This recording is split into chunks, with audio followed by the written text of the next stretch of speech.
Good evening, everyone, online here in person at Borough Hall. I'm going to call the August 7th meeting of the Hopewell Borough Council to order. Reggie, if you could do our sunshine statement. Adequate notice of this meeting has been provided by a notice mailed to the Hopewell Valley News and the Trenton Times, posted on a bulletin board in Borough Hall and Calhoun Borough Park as required by law. If you're able, join us standing for the flag salute. Pledge allegiance to the flag of the United States of America and to the republic for which it stands, one nation, under God, indivisible, with liberty and justice for all. Mayor Kennedy. Here. Mr. Fuller. Here. Ms. Hook. Here. Mr. Mackey. Here. Ms. Steeler. Here. Ms. Weaver is absent, and Ms. Williams. Here. Thank you. We had some definite updates, fortunately and unfortunately, from Public Works and Water and Sewer. If there was any comments or questions for our administrator, now would be the time. I'll note again in our reports later on, though, I just want to particularly thank the head of our Water and Sewer Department for a lot of weekend work. It was a unfortunately very busy weekend, and our hearts go out to the residents who had sewer backups this weekend, and I'm thankful for our team, and we will be working the best we can to make everything there right as soon as we can. With that, at every meeting, we do an update on the upcoming, now we'll call it referendum on the sale of our water system. First, we do our best, and I'll just apologize on my behalf. We spent a lot of time Thursday with emergency management and our police department. And the best information we had, made the call to not have a meeting.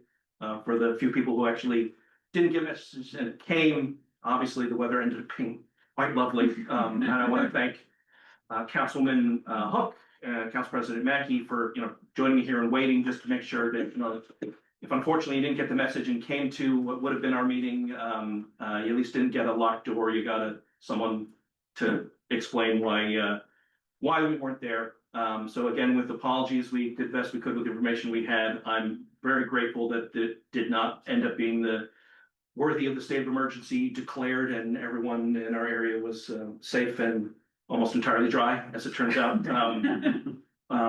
With that though, we will, after consulting with everyone who will be speaking and summer schedules, our desire to do another mailing have settled on September 11th, Thursday after school gets back. There's a lot of things that we didn't want to be up against, frankly, with trying to schedule something again in summer and giving a lot of people notice. We have also, though, posted the slides that we were planning to show up on the website. I'll note that they're there as we would have showed them. The intention was to have narrative with them, so it's not necessarily designed as a standalone set of information. So as you're looking at them ahead of the upcoming meeting, please feel free to ask questions about it as you're trying to go, if you're looking to go through them in advance of that meeting. But the rescheduled meeting in September will be a presentation of those slides with the narrative that was intended to go with them. With that, Sherry, David, anything else perhaps want to add to that? Nothing to add, thank you. Right. With that, I will open up the meeting to our first of two public comment sections. I'll note we have several ordinances tonight, but none of them are public hearings. So there's no specific time to talk to any particular topic. So either now or at our later public comment session is fair game for any particular topic. We'll start people here in person. And then if you are online, push the raised hand button and we will bring you over to join us virtually after we're through with our in-person meeting.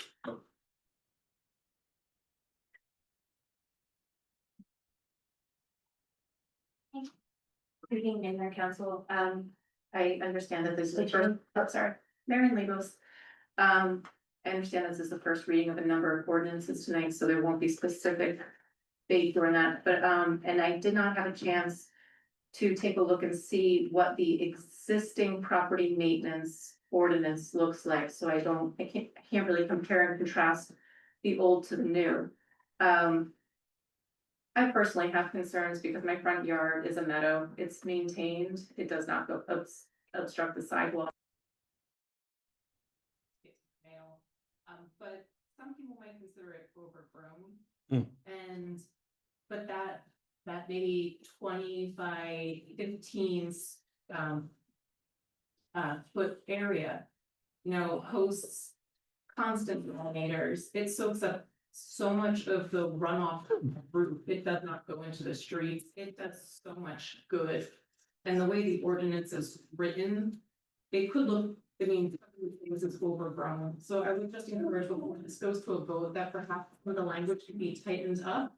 So that those of us that are trying to encourage a little bit of nature in our yards without getting vermin and all sorts of other things around, are potentially on the wrong side of this ordinance.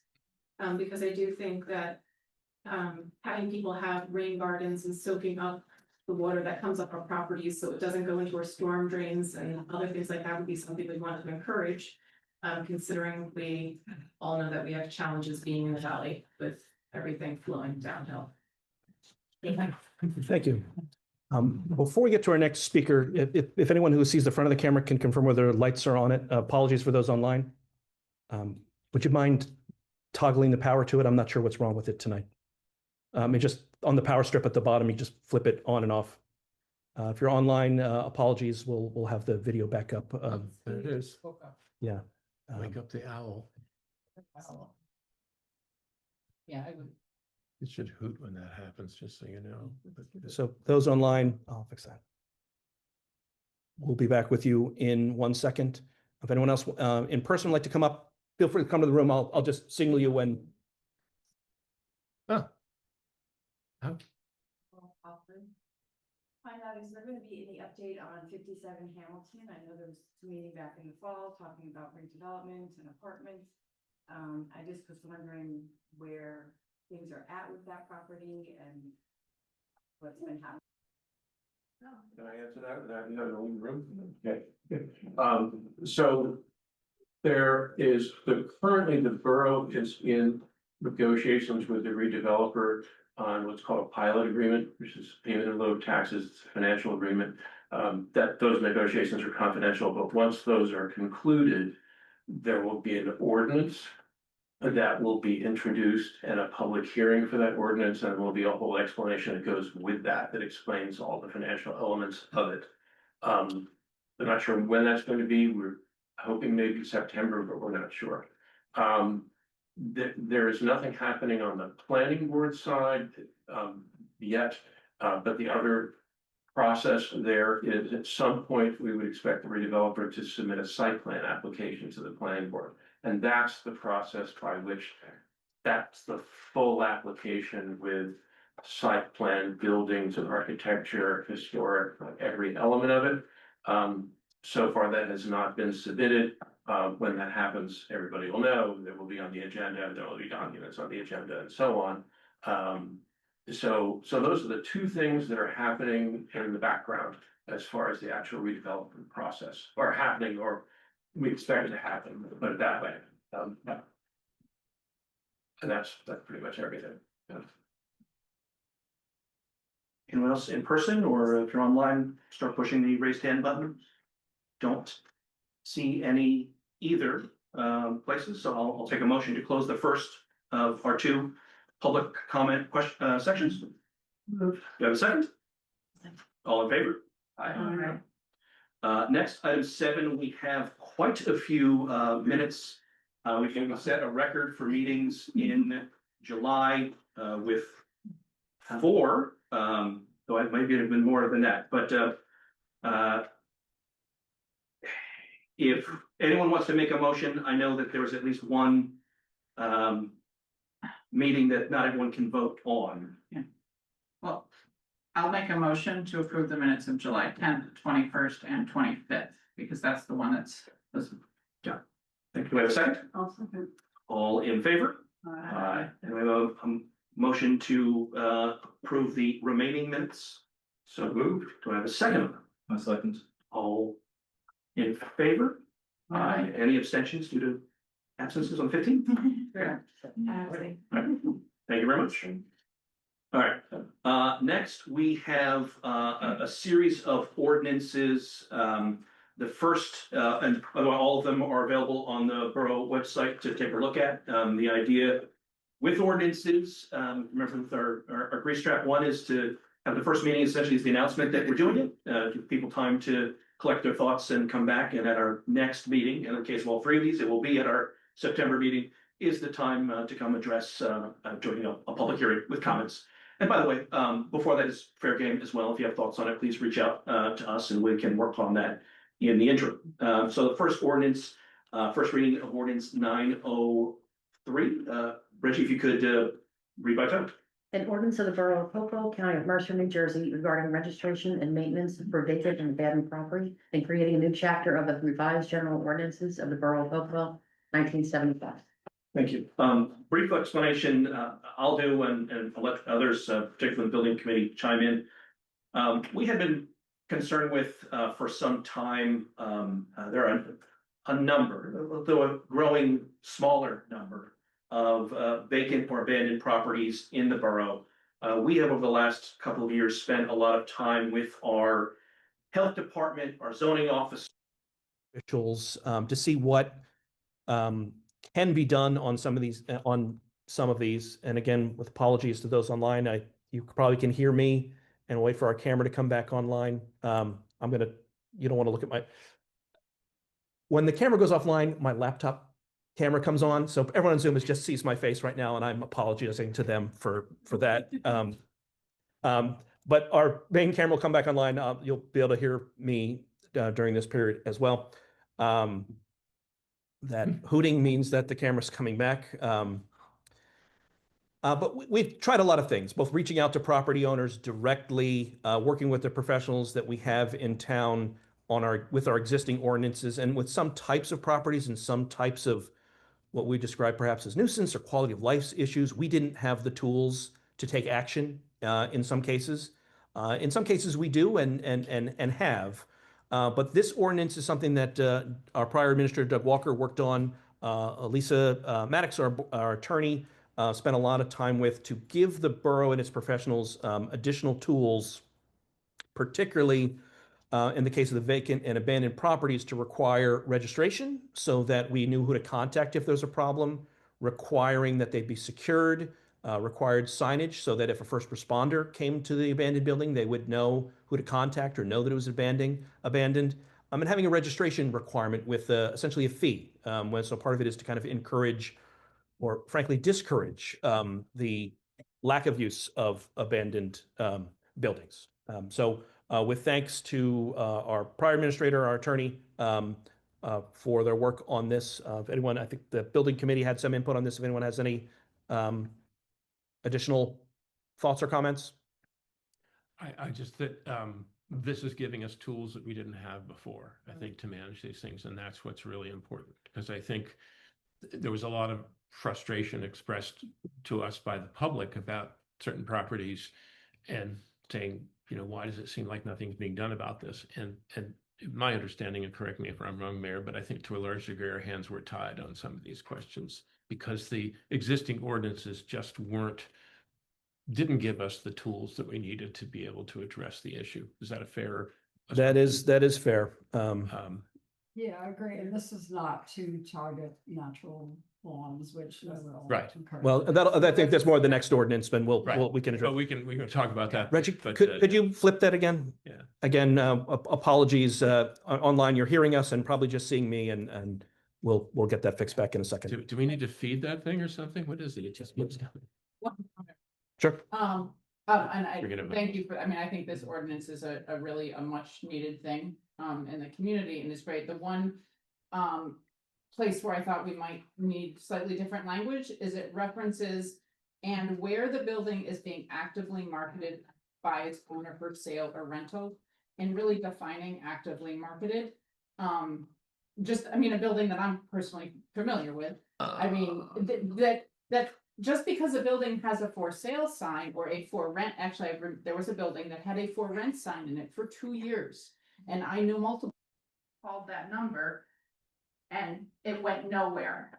So I think we wanna make sure that the building is truly actively marketed. I just, that's Yeah. that's the fine point that I wanna, No, that's excellent. thank you. No, it's a good point, because, it could potentially create a loophole, somebody says, oh yeah, I'm selling it, I've got a for rent sign in the window, right? and So, yeah, right, very good point, Ivan. thank you. And perhaps, over the next month, I don't know if EDC meets or would be good to get some input perhaps from them, as well in advance of the next meeting. Yeah. Good thought there. And this is just a clarification. It says the fines are not less than 100 and not more than $12.50 for each offense, but every day is an offense, so it could be as much as $12.50 a day. So I sat with our fire officials, on another issue this week, and there's a lot of discretion there. Okay. But, zoning violations, for example, technically could be $2,000 a day Okay. per violation, and fire violations, $5,000 a Okay. day. So it That's would the depend on, common language. Okay. It is very No, it's unusual just for the them word, to actually be yeah. done on a per day basis. That's my understanding of this. Yeah. But if you have someone who just adamantly refused to. Right, no, The tool is there. the tool is there. Yeah. Right. So with that, I'll take a motion to introduce 903. Motion. Second. David, second. Did I jump you down? Yeah. Go ahead. Yeah. Mr. Fuller, Yes. Ms. Hook, Yes. Mr. Mackey, Yes. Ms. Steeler, Ms. Valenius. Yes. Next ordinance, first reading of 904, our property maintenance ordinance. An ordinance of the Borough of Hopewell, County of Mercer, New Jersey regarding property maintenance and amending chapter 3 of the revised general ordinances of the Borough of Hopewell, 1975. So this is a companion ordinance. Honestly, to your point, the only tools that the borough has currently actually go to either ice, they're kind of vermin related, or I think poison ivy, or mosquitoes are kind of the driver of the older type of nuisance rules. Lawns actually, I very much agree with your point, and perhaps we'll look at that language, but that's the one thing we probably could be doing now, actually, that lawn maintenance or lack thereof is something the borough could step in and, I guess, do, if it was not actively being maintained.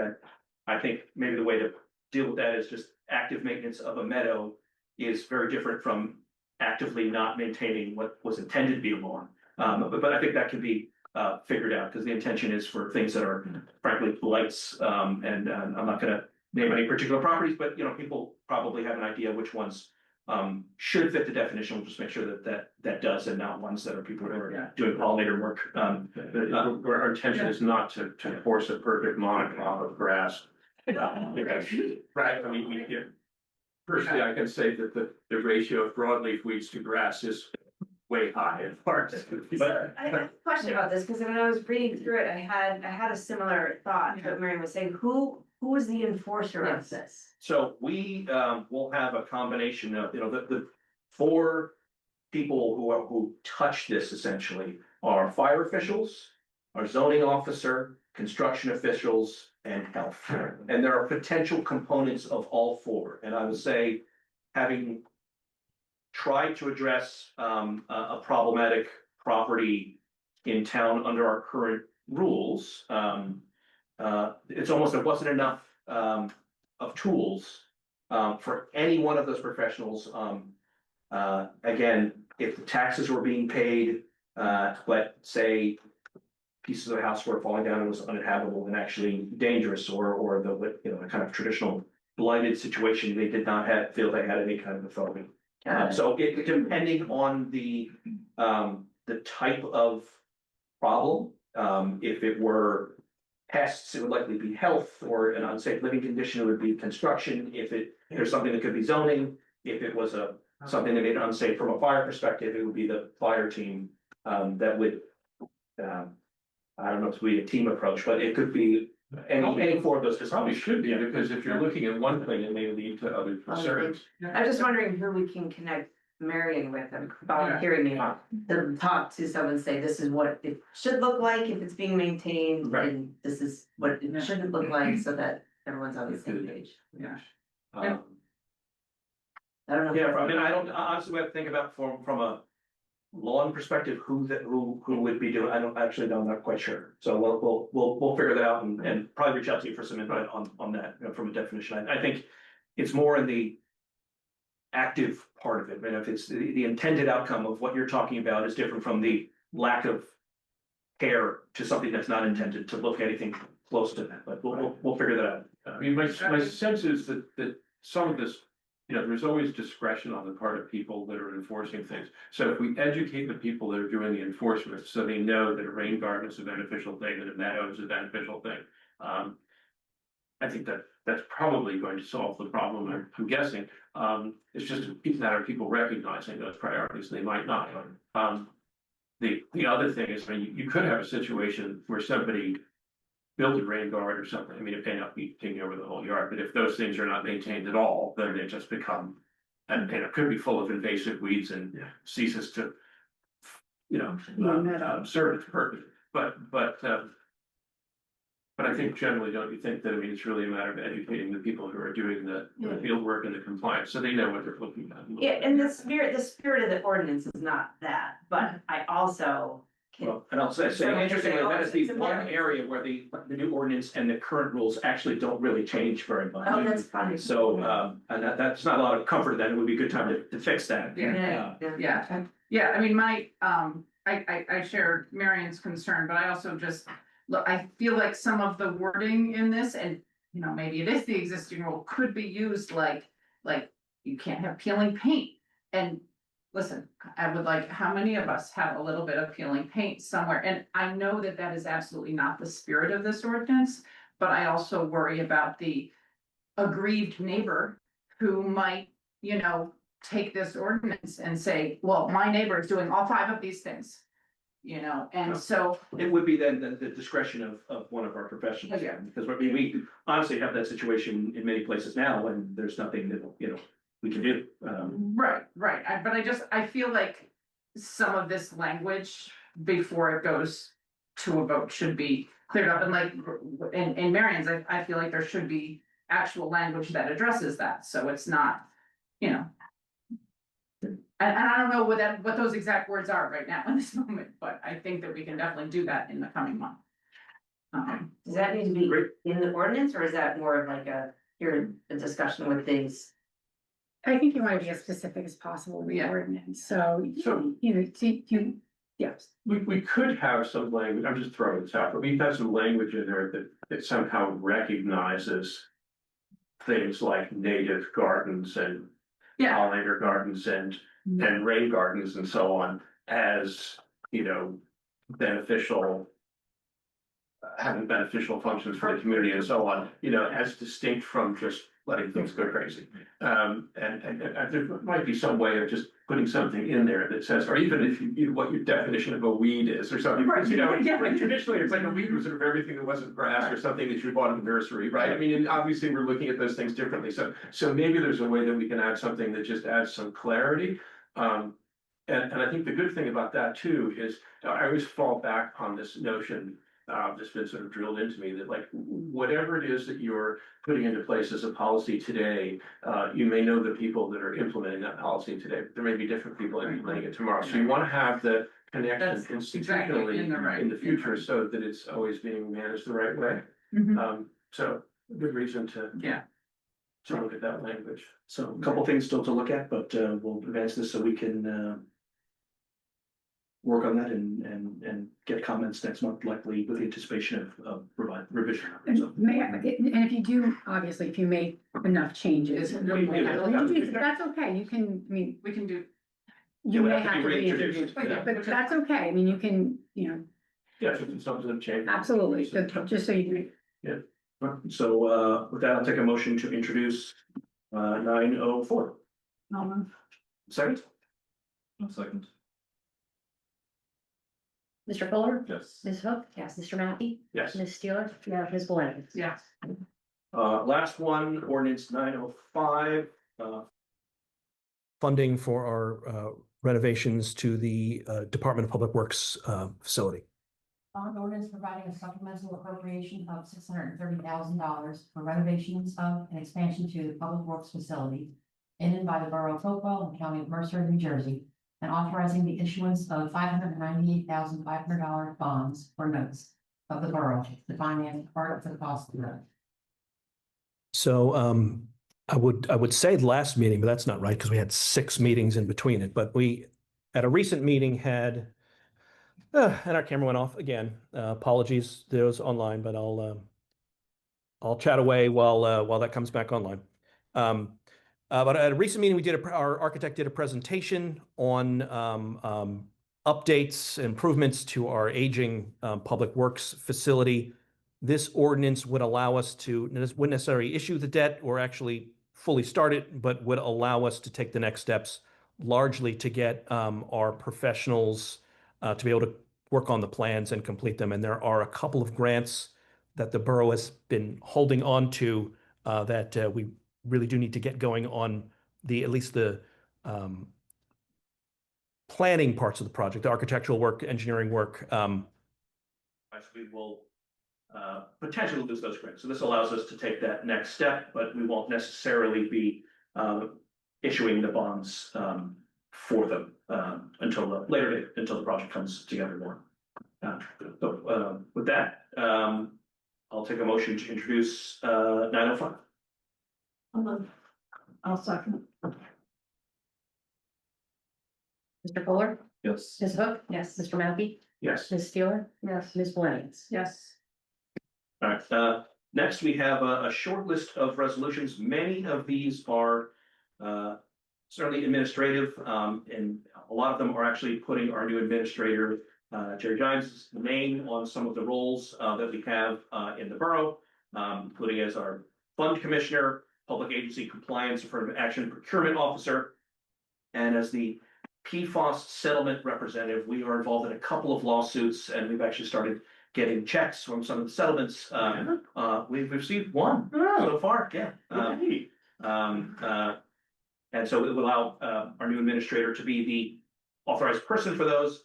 And then the first resolution, number 96, in public procurement, the rules that allow us to buy things, the state has increased the bid threshold that we're allowed to.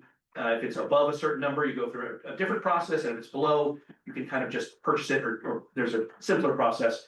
The state has changed the rules, and we can adopt the new higher number. And if you go to, if you're Johnny Appleseed of government meetings, you're probably going town to town and seeing every town doing this this month or last to increase the bid threshold. What triggered that?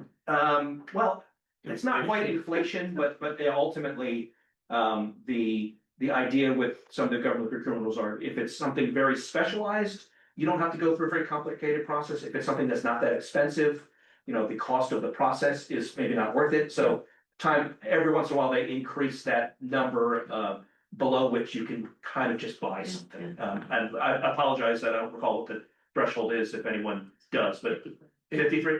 Yeah, that's a new. And it was 44. And it was 40 something. Actually, if you think about inflation since COVID, That's about right. that's about right. Yeah. So with that, is there any questions or anything that someone would like to pull out?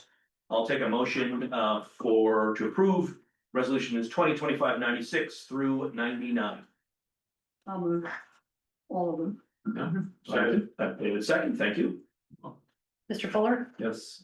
Ms. Hook, Yes. Mr. Mackey, Yes. Ms. Steeler, Ms. Williams. Yes. I'll note we did honor him a bit at our last meeting, and he was prepared to be here until the last minute of his last day of work last Thursday. It's just a placeholder here, but again, want to extend our thanks to our now retired Administrator Doug Walker, and issuing a proclamation in his honor that we'll send to him. Woo-hoo. Item 13, I've got our bill list. I'll take a motion to approve claims for payment this month. So. Second. Mr. Fuller, Yes. Ms. Hook, Yes. Mr. Mackey, Yes. Ms. Steeler, Yes. Ms. Williams. Yes. They'll have our council in mayor liaison reports. Anthony, what? Yeah, Let's start. absolutely. I'm used to doing this before, yeah, nice, so it's just like, so I see it early in the evening. A few things to report. So the Board of Health met on July 30th. A few things they wanted to share with you. So first of all, you may have heard about the opioid settlement, which makes funds available to communities impacted by the opioid crisis. And approximately $2.2 million have been allocated to Mercer County. Now, process is that projects can apply for funds, but the Board of Health felt that because we don't have any relevant services hosted or provided here, there was no obvious applicant from the borough. So what they propose to do is to support somebody else's application. So they're in the process of looking at what the other grant applicants are going to put forward, and then would potentially endorse somebody else's request for funds. So that was the update on the opioid settlement. The memorandum of understanding with Capital Health for health education services is still under review, but there is still a planned program of health and related events. For the fall, there's going to be a mental health awareness seminar for parents, and also potentially a breast cancer education and screening event in October. Then lastly, on 10th of September, the annual joint meeting of the local boards of health will take place here at Borough Hall. Meeting is always open to the public, so everyone's welcome to attend. We'll have two speakers, one from the Greater Mercer Public Health Partnership, which is the body that coordinates public health in the county, and also a speaker from Isles in Trenton, talking about lead in homes, which, as you may know, remains a serious problem, particularly for children from disadvantaged backgrounds. And that's it. Thank you. We'll sit the FOIL method outside. Yeah, good. So the green team, the Valleywide green team did not meet in August. The Borough green team did. Not a lot new to report, except that we did get a new volunteer, and so we are a reminder that we are always looking for new volunteers. We will be at the farmers market in Hopewell this Sunday from 9 a.m. to 1 p.m. collecting those hard to recycle items. There is a list on the Green Team website. But we're adding two new categories as of this Sunday, which is used cashmere, like your cashmere sweater that has too many holes in it to function. As well as, and I think people are going to be very excited about this one. I know I am. Single-use batteries, AAA, AA, C, D, and button cell. We have actually found a recycler for them in Maine. But I drive to Maine enough times a year that it works out. So, and unlike recycling them at Staples, where I'm not really 100% sure where they go, very confident that these batteries are truly going to be recycled. And open space does not meet. So how do you get the cashmere? The cashmere that gets done, no, the cashmere happens locally. So the cashmere goes to a local vendor who will then use it you shall either take it apart and use the cashmere in mending projects or use it in patches. But she'll take the part that doesn't have holes. Right, that's pretty cool. Yeah. I mean, Yeah, who so- throws out cashmere? I mean, Right, exactly, but actually, as someone with mom. Right. I can tell you that Yeah. the cashmere can't be saved. So, yeah. Neat. So. And that's it. All right. Deb, you want to go next? And while she's going, Reggie, if you could flip the power again. Again, apologies to those online. I think you'll probably catch the audio from this other microphone before it comes back on while Deb speaks. So Deb, if you want to. Sure, thanks. So the Personnel Committee has not met recently. Same with the Building Committee. But we are working on, the DPW moving that construction forward because it's really needed by our team.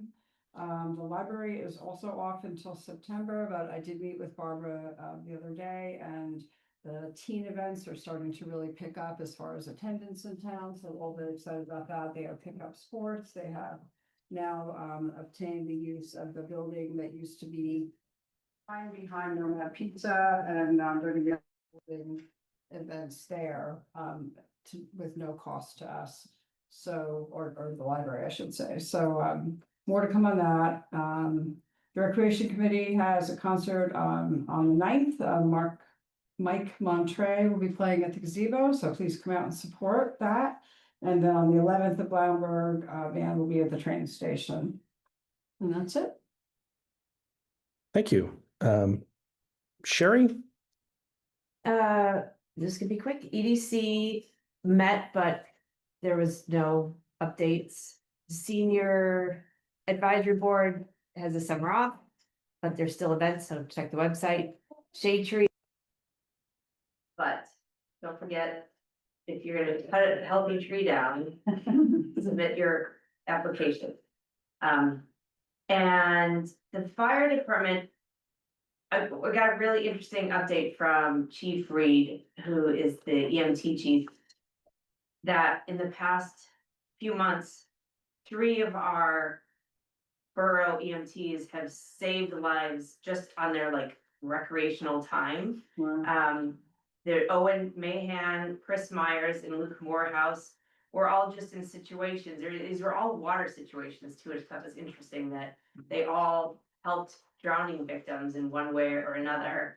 And the 2 things that, I mean, obviously it's amazing that these people were there and able to help, but the 2 things that stuck out for me were that one of their mottos is bias for action, which, you know, people's reaction is fight or flight. Mine is freeze, unfortunately, but that really is ingrained in them that, you know, if you're in a situation, just act. And in these all 3 situations, they were totally off duty and saved these lives.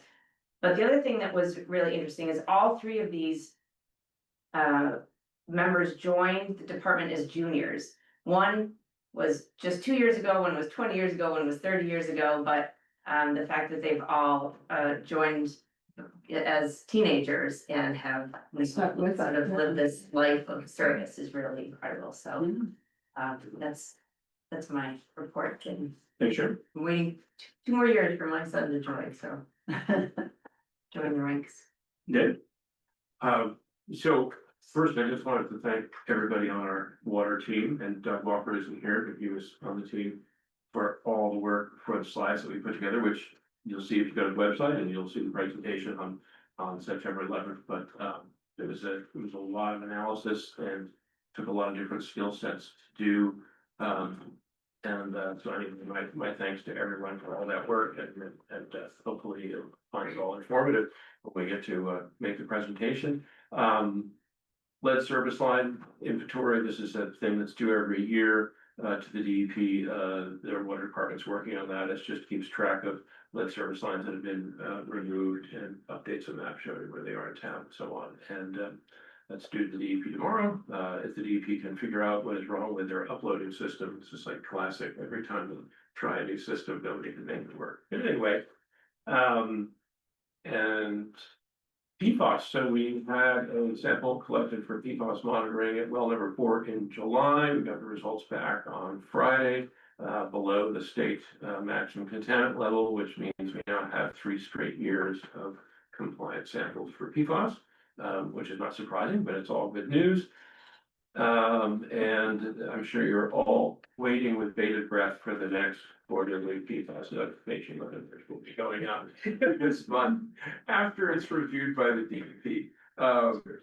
And that's all I've got. And I would just encourage everyone who can to please come to our presentation on September 11th if you have time. All right, thanks, Dave. Couple notes from me. September 11th, that turns out will be a busy day and a meaningful one, as it always is. I'm actually kind of honored to announce that the Hopewell Valley's Emergency Services will has chosen the borough to house a memorial installation here at Borough Hall, starting in this year's anniversary of the 9/11 attacks. More information to follow, but there will be a ceremony here that morning. And for about a year, there is a piece of the World Trade Center history, actually a big piece of steel I-beam that the Hopewell Valley 9/11 Remembrance Committee has possession of. And it's been traveling around Hopewell Valley at different places for the past several years. I think it'll be moving here from the library by the high school, the county library. It's been at Capitol Health. It's been at the high school, and honored that they'll be bringing it here as well for our residents to reflect on. And more information about the actual details of the first ceremony that'll be here that morning as it's brought here to our building. Also want to note that the annual memorial ceremony is the 6th, the Saturday at Woolsey Park. Always, that's at 11 o'clock. That's always a very moving event.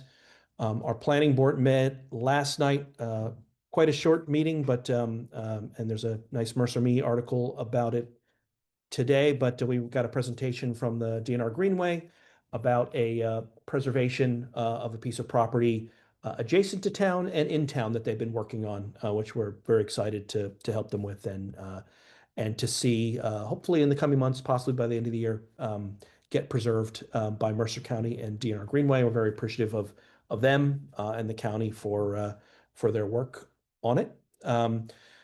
August 15th, with a rain date of the 16th, Hopewell Borough has been working on, and I'm hoping to get it out in the next couple of months as an ordinance, but we've got a group of volunteers working with borough staff and professionals on our Dark Sky initiative. And the volunteer side of that has been very active in working with property owners and businesses in town. And there's our Al back again, hopefully.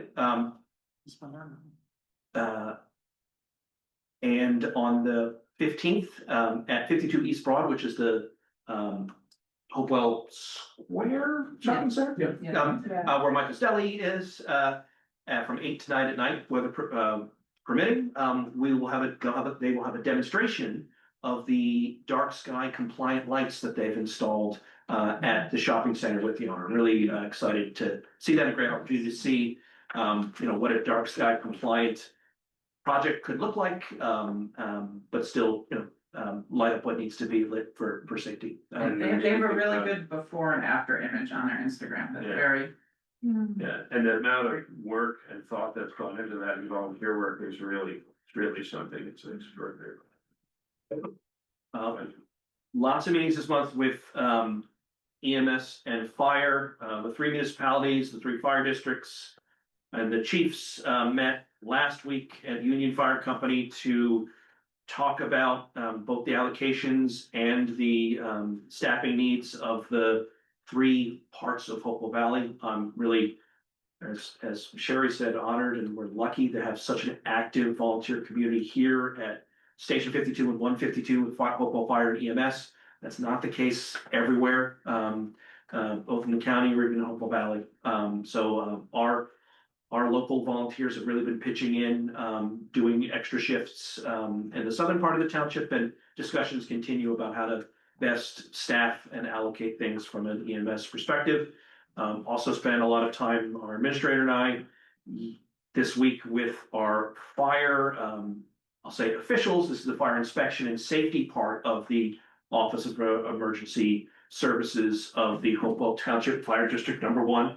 It's a very interesting overlapping group of little government entities that we have, but working with them for any last comments on our vacant property ordinances, and also just making sure in light of some recent events that we understand fully what their role is and what they're doing to make sure that all the buildings in town are fully fire protected, and very appreciative of the work that they've done proactively and in working with us just to make sure that we have a level of comfort that every building in town, regardless of whether it's occupied or planned not to be occupied or whatever the status is, has a plan and a full safety protocol for fire protection. So I want to thank Annie Facina in particular for that. Shout out to the Historic Society and Hopewell Museum. I'll ask council and collect some things offline, but the new executive director of the museum has offered to give us a tour. So I'll collect some interest and set that up. And also note, as a reminder to those with the Historic Society, you see those plaques around town. The Hopewell Valley Historic Society has done a really great job. And actually I've done most of the research on just about every house already in the borough. So if you're interested in that program, there is a modest donation that they would accept to start the process for your home and have one of those plaques put on it. I was at a ceremony where I know Deb was as well for Councilman Weaver. I myself am just the third owner of my house. It won't be named after me, but I'm excited to have one soon for my house. But if you visit the Hopewell Valley Historic Society, they'll tell you probably more than you even want to know about your home because they've done the research already. National Night Out, Hopewell Township Police Department. That was Tuesday this week. A really great event for next year. If you're daring enough, Pennington brings it's called their tower, but their fire truck that has the tallest ladder in Hopewell Valley on it, and they're actually lifting people up to it. I did not participate, but great event, and just again, shout out to Chief Rosso and our police department. They are really engaged with our community. This was another example of that. They rotate with school and that. They have had it here on occasion. Last couple, it predominantly ends up being at Stony Brook, but it's been a Hopewell Elementary a time or two. I also want to thank again the Hopewell Police Office of Emergency Management. We did our first ever robocall last week. If you're signed up for alerts from the borough, not email alerts, there's two separate systems. There's our emails, and then there's the Office of Emergency Management text and phone alerts. I'll be honest, for 2 years, I've only gotten, I'll just say thousands of calls every time it rains about lightning. This is the first one we've done, and I want to thank Will Mullen, the head of OEM for the Valley, for getting something out. So if you got a call saying that the meeting last week was canceled, you are signed up. If you did not, I'd encourage you to sign up. And when you do sign up, I encourage you not to check the box for weather alerts because you will get a lot of them, a lot. There's been a couple of requests from residents seeing a program that Princeton has done about adopting storm drains, and we've reached out to them and getting information. So nothing to report there, but if that's something that interested you, and I'm looking in the back of the room, we're looking for volunteers maybe to help us with the program, but Princeton just started something, and I think it's gonna be quite successful, basically to adopt a catch basin and, before storms, make sure it's cleared so that we can try to alleviate some of the flash flooding that comes from clogged storm drains. Continued work on our pop-up traffic calming project on North Greenwood. Our engineer's done a revised design, so hopefully we'll have something to share soon. But again, this is a grant we received to work on a traffic calming island or installation at the top as you enter Greenwood coming into town to try to slow traffic as you get to town. The idea is that's the only road entering town that is ours and not the county, so we can test something to see if it works. We've been working with fire department and a farmer in that area to make sure that we have a design that doesn't keep trucks or farm equipment from getting where they need to go. So I'm hopeful that our revised design will do it, but more to come there. I want to thank, and I'll let him speak a few words in a minute. He's been here just a week officially, and I think probably done 10,000 things more than you can possibly speak. But I'll just share one. That in Jerry's first week, we had unfortunately an errant truck, basically rip out the electric service of a building in town, a residential building with a couple of apartments. And the coordination between Public's PSC and G to get things back and all the inspections need to happen is really tough, particularly in a town where we only have inspectors here a certain date. Our administrator jumped on that and figured out a way to get the inspectors out at different times so that there's 4 families that could get their power turned back on a couple of days earlier than otherwise would have happened, had the regular schedule been part of it. So just one small example of somebody who we're excited to have be part of our team with a lot of great experience and has already kind of jumped right into the frying pan, so to speak, and solved some problems for residents and properties already. So Jerry, welcome. Excited to have you here. And with that, I know it's probably tough to have much of a rapport with these guys, but I know you've probably done 1,000 things. So whatever you'd like to share, that'll be the time. Sure. Thank you, Mayor.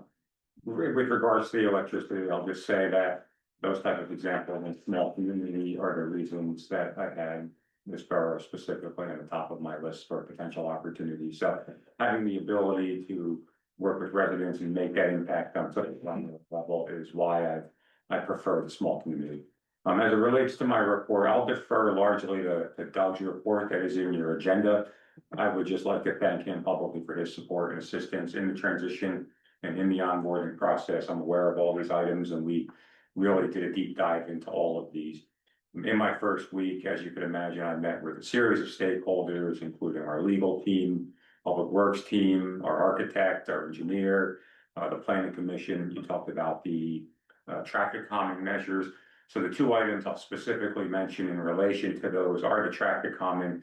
In addition to what you said, Mayor, I reached out to the stakeholders, the township government, the farmer you referenced, and all of our public safety professionals to get their input on the new design.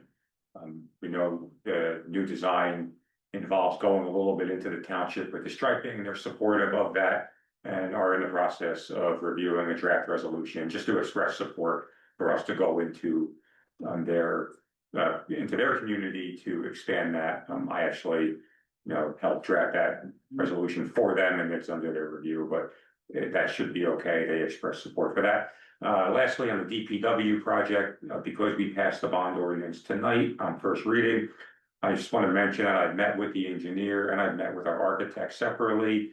I'll be meeting with them again, both separately and together.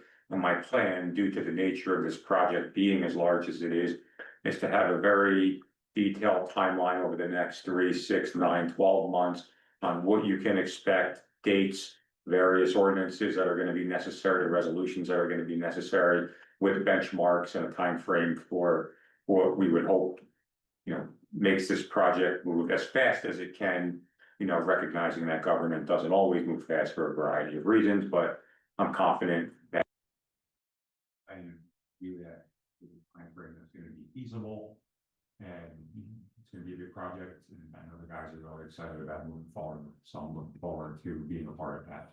Otherwise, again, thank you for your support and the opportunity to serve this community. I look forward to a long time and a successful term. Thank you, Jerry. Thank you. Welcome. Before we open up for our second and final public comment, I'll ask if our clerk could switch the power back on and off again. Can I, while you're doing that, just say one thing that I don't know if anyone else saw in Doug's administrator report. This is a shout out to Dave Mizalek that he got his first pair of new boots in 5 years and took a vacation day. Yeah. Which is insane. At Doug's insistence. Yes. And Yeah. now he's in the minus because he worked all week on the issue. Yeah. Right. So he's never here to hear all this stuff. And No, that's shout just out to insane. Dave. Absolutely. No, he did an amazing job. Yeah. He always does, but I mean, it's remarkable. With that, we'll open up the meeting to the public for comments and questions. Person, and then I'm speaking a little slower because the camera's coming back online for those online, but then if you're interested in speaking online, you can push the raise hand button and we will recognize you and bring you over. James Higgins. This question's been brought up a couple times to me, so it's not one of my direct questions, but it is in reference to 57 Hamilton and fire safety. There's been a couple of posts on Facebook and some folks are talking today. They just want to make sure that after September 1st, the building is going to have its fire safety equipment on, that there's going to be access to water. If you could just walk through how that building's going to be maintained and managed through fire safety, I'd appreciate it. Sure. So a couple things. I'll just say to our fire safety professionals, they are always on top of things. They, even before it was asked directly, heard about the Facebook post and went right into just checking into things. They met with owners, assured us that there's no option to, I'm not sure where that information came from, but there's no option to shut those things down.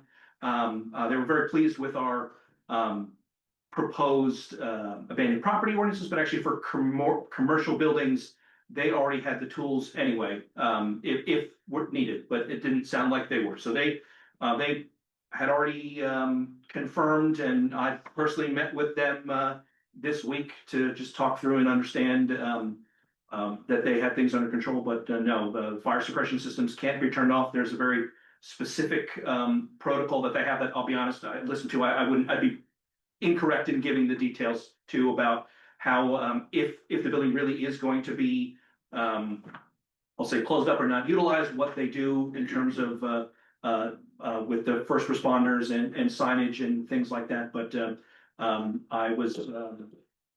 I'm always impressed with our first responders and particularly our fire professionals. Andy Pacina and John are phenomenal professionals. We're lucky that both the fire inspector, they're all local, but honestly, the local fire inspector who does most of our stuff is the way that the township fire district works with some of these positions. They're also career firefighters. So he is stationed at 52 during the day, and if there was a fire call, he'd probably be the one bringing a rig out, and he then does inspections kind of in the other times when he's not responding to an emergency. But hats off to them. They were already on top of things when we kind of reached out to them.